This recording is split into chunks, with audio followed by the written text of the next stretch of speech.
Workhorse shareholders, the deadline to vote to approve the merger with Motiv is coming up soon.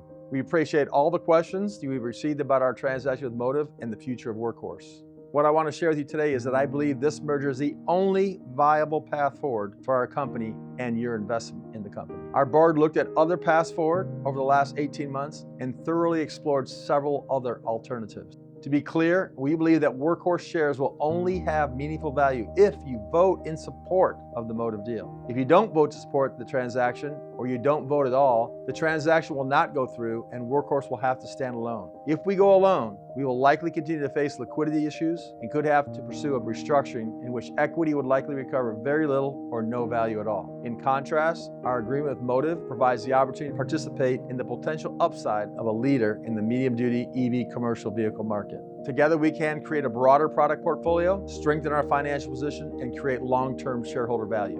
Your vote is critical for helping us to do that.